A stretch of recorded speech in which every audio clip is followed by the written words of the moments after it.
May I come in, sir? Yes, come in. Good evening, sir. Good evening, sir. Come, take your seat.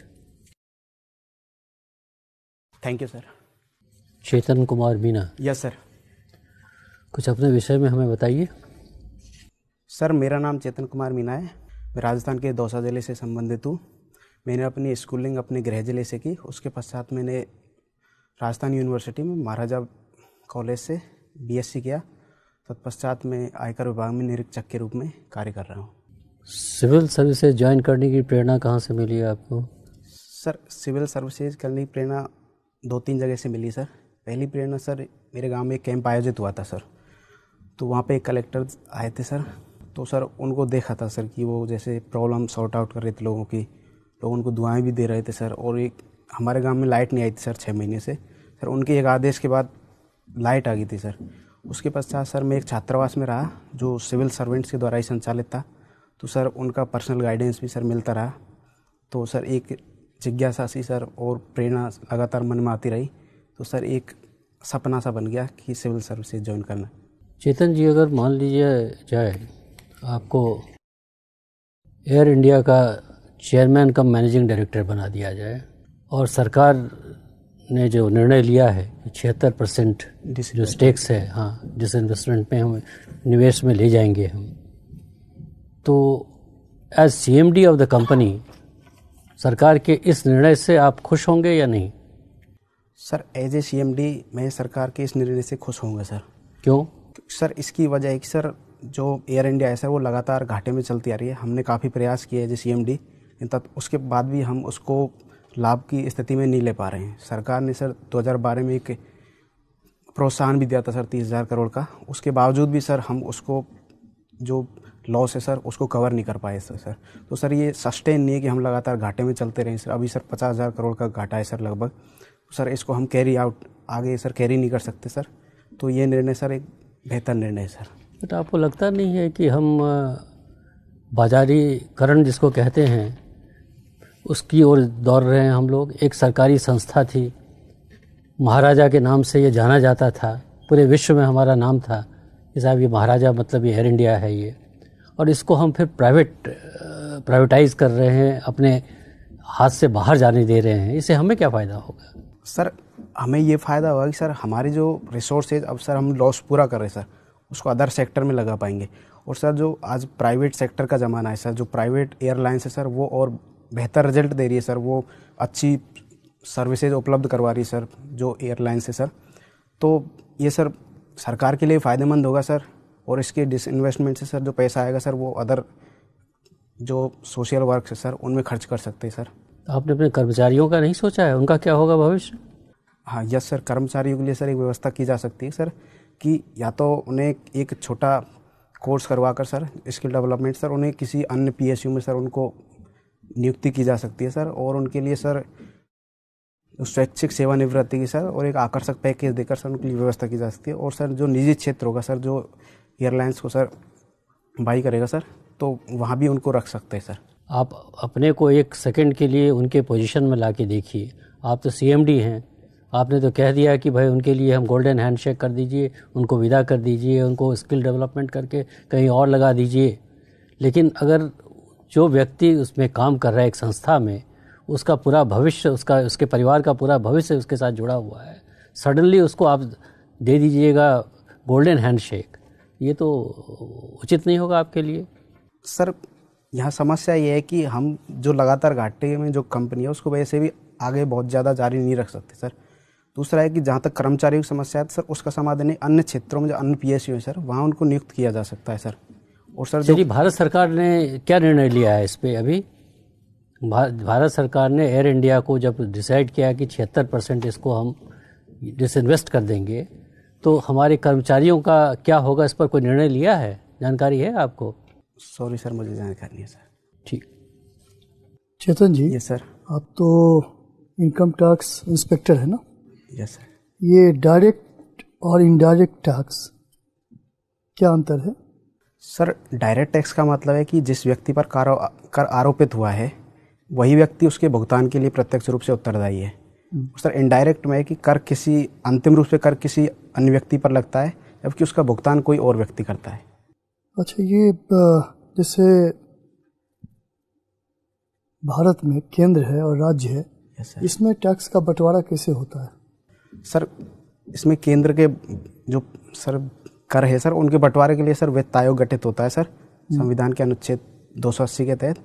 Sir वह उसके लिए formula sir प्रदान करता है कि किस तरीके से वर्तमान में सर 42% जो टोटल टैक्स है सर, जो उसका सर हिस्सा सर राज्यों को जाता है सर। अच्छा, नीति आयोग का नाम सुना है आपने? Yes sir. नीति आयोग ने लगभग 100 गांवों के बारे में एक लिस्ट जारी किया है जो सबसे अविकसित है। कुछ पता है उसके बारे में? सर मुझे पता है सर, थोड़े नाम में कन्फ्यूजन है सर। हरियाणा का सर एक गांव, एक जिला है सर। सर कहाँ पे? हरियाणा सर, नोई। यूपी से भी कुछ गांव है क्या उसमें? हाँ सर, यूपी से है सर, लगभग 8 जिले हैं सर। 8 जिले हैं। Yes sir. अच्छा, इंस्पेक्टर राज ये क्या है? सर इंस्पेक्टर राज का तात्पर्य है कि एक इंस्पेक्शन की व्यवस्था जो बार बार यह तय करे कि कौन व्यक्ति सही कार्य कर रहा है, कौन नहीं कर रहा है। वो सर, और उसमें जो सारे डिसीजन है सर, वो जो इंस्पेक्शन है सर, उसके तहत ही लिए जाए सर। तो आप महसूस कर रहे हैं जो आप उस इंस्पेक्टर राज के एक भाग हैं, तो अच्छा है या खराब है? सर जहाँ तक मैंने सर डिपार्टमेंट में देखा है सर, मैंने सर स्वयं पिछला जो सर इंस्पेक्टर रहा था वो सर नहीं देखा, लेकिन जो बताते हैं सर कर्मचारी साथ के कि पहले जैसी व्यवस्था, पहले जैसी जो इंस्पेक्टर राज की जो बात की जाती थी सर, वह आज नहीं है। पहले सिर्फ गवर्नमेंट का ही सर एक तरह से एकाधिकार था सर। अब सर काफ़ी सारी सर्विसेज सर प्राइवेट सेक्टर में भी डिपार्टमेंट ने शामिल किए सर, और सर टेक्नोलॉजी का प्रचार किया sir, direct to direct contact को लगातार ख़त्म किया जा रहा है सर। और सर टैक्स पेयर्स को सर काफ़ी सारी जैसे अवेयरनेस बढ़ी है सर, तो उनको अपने अधिकारों के बारे में जानकारी है सर। पब्लिक ग्रीवेंस की व्यवस्था है सर, वह काफ़ी मजबूत है सर। तो इससे सर अब सर यह कहना। अच्छा, मुझे एक चीज़ बताइए, जैसे मैं इनकम टैक्स का फॉर्म रिटर्न उसको भरता हूँ, ठीक है ना सर, उसको सिंप्लीफाई करने के लिए आप क्या उपाय बताएंगे? क्या उसको और सिंप्लीफाई किया जा सकता है रिटर्न को? सर वर्तमान में जो सर दिया जा रहा है सर, जो रिटर्न है सर, उसको सिंप्लीफाई इस प्रकार किया जा सकता है सर, जो डिडक्शन है सर, उसके कॉलम को कम किया जा सकता है सर। कोई स्टैंडर्ड डिडक्शन बना सकते हैं सर, जैसे 80C है सर, 80CCC है सर, उनमें अलग अलग सर कॉलम से उनके लिए एक स्टैंडर्ड की व्यवस्था की जा सकती है सर। अच्छा, तो आपने अपने लेवल पे कोशिश की है इस तरह का कोई सुझाव? सर ये मेरे सर इस तरह का कार्य नहीं है सर। आपके इस तरह का कार्य नहीं है? Sorry sir. चलिए ठीक। जी चेतन, कैसा महसूस कर रहे हैं? सर मैं बहुत अच्छा महसूस कर रहा हूँ सर।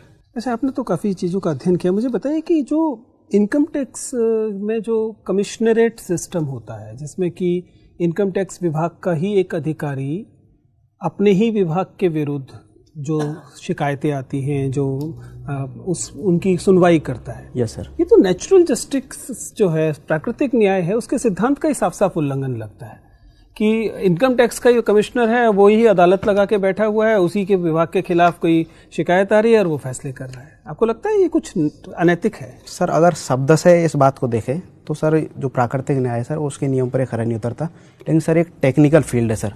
सर इसमें किसी अन्य विभाग को जो ये सौंप कर सर कार्य, वो उतना न्याय नहीं कर पाएगा सर उस टेक्निकल फील्ड। नहीं हो सकता टैक्स की अदालतें अलग कर दी जाएं, वो जाहिर है कि उसी में होंगी, तकनीकी लोगों की ही होंगी।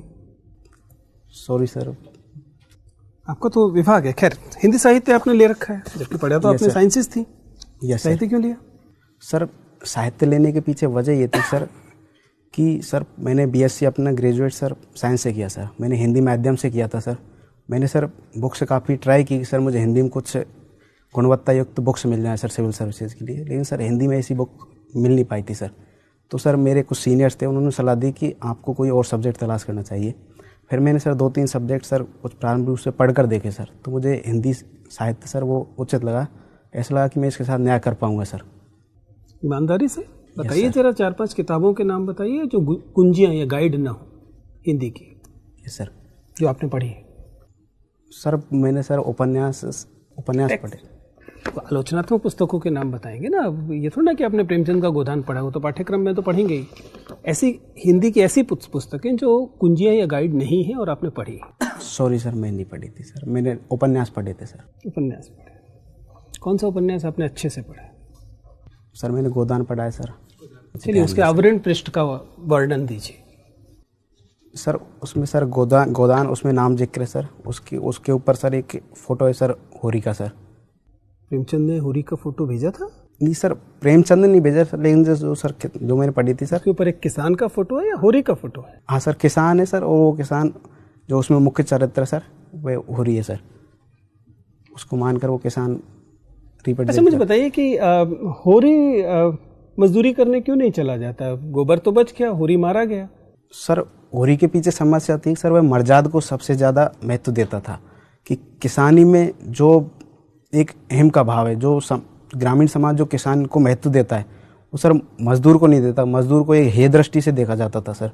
तो वो मर्जाद की वजह से सर वो लगातार उससे चिपके रहे सर। चलिए, हिंदी में हाल फिलहाल में आदिवासी साहित्य की भी बात होती है। क्या है आदिवासी साहित्य से मतलब, और कौन प्रमुख आलोचक या रचनाकार हैं जिन्हें आदिवासी साहित्य में गिना जाता है? सर आदिवासी साहित्य का तात्पर्य है कि वह साहित्य जो आदिवासियत के ऊपर लिखा जाता हो, अर्थात जिसमें जल, जंगल, जमीन को शामिल किया जाता हो। हरिराम मीणा जैसे जो आलोचक है सर, वो जानवर को भी इसमें शामिल करते हैं। यह साहित्य सामूहिकता पर, प्रकृति पर, इन चीज़ों पर बल देता है।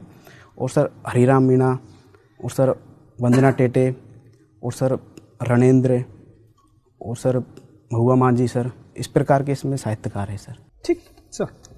मीना जी, आप 1 साल से इंस्पेक्टर इनकम टैक्स के पद पर कार्यरत है। Yes sir. आप मुझे बताइए कि एक इनकम टैक्स इंस्पेक्टर अगर भ्रष्ट हो जाए, यस सर, तो किन किन तरीके से अवैध पैसा इकट्ठा कर सकता है?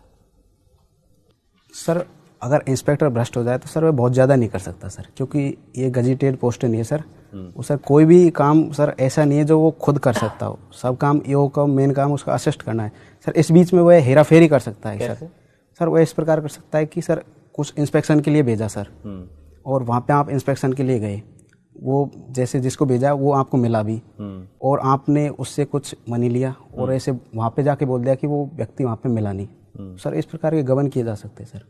अच्छा से अनअकाउंटेड पैसा, और जिसके लिए वो एंटाइटल नहीं है वो पैसा लेना। हाँ सर। इलीगल ग्रेटिफिकेशन एक तरीके से। Yes sir. तो कभी 1 साल में कभी कोई ऐसा मौका आया कि आपको पेशकश की गई हो कुछ पैसों की, इंस्पेक्शन पे आप गए हो? क्योंकि आपका भी चार्टर ऑफ जो ड्यूटी है वो मोरलेस वही है जिसका आपने अभी वर्णन किया। Yes sir. तो कभी हुआ ऐसा इंसिडेंट? सर इनकम टैक्स में भी सर विभाग में अलग अलग शाखाएं हैं सर।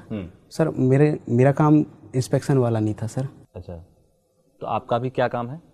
सर मेरा काम है सर कि जो सर आस्क सेंटर होता है सर, वहाँ पे सर जैसे कोई फॉर्म जमा करवाता है सर, और सर जो जनरल इन्फॉर्मेशंस देनी होती है सर, जैसे ऐसे सर्विस प्रोवाइडर सर, जैसे सर बैठते हैं सर जब बातचीत के लिए सर, तो वो मेरा काम था सर।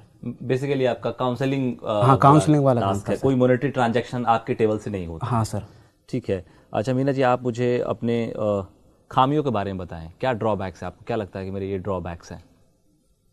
सर एक ड्रॉबैक है सर कि मैं कभी कभी सर बहुत ज़्यादा सवाल जवाब करता हूँ सर, तो सामने वाला सर इरिटेट हो जाता है सर। सर दूसरी है सर कि मेरी सर फूड चॉइसेज है सर, वो बहुत बेहतर नहीं है सर। मैं कभी कभी खुद को दुख पहुंचा देता हूं दूसरे के चक्कर में सर। कैसे?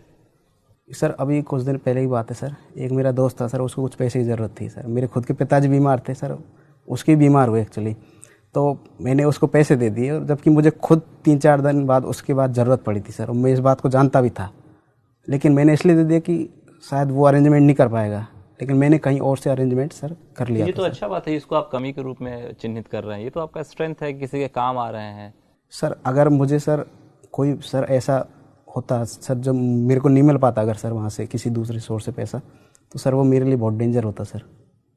और खुद से सवाल जवाब करना आपको लगता है, तो क्यों सवाल जवाब करते हैं? कुछ खास वजह? आप अपनी इस कमजोरी को दूर करने का प्रयास कर रहे हैं? Yes sir. कैसे? सर कि जो बेवजह के है सर, उन चीज़ों से तो बचना, कि ऐसे तो मन में सर जिज्ञासा है, हर तरह के क्वेश्चन उठते रहते हैं, लेकिन सर जो लॉजिकल है प्रयास किया जाए, सिर्फ उनको ही पूछा जाए, तो अब मैं ये प्रयास कर रहा हूँ सर। ठीक है, शुभकामनाएं आपको। चेतन, आप ये बताइए कि डेथ पेनल्टी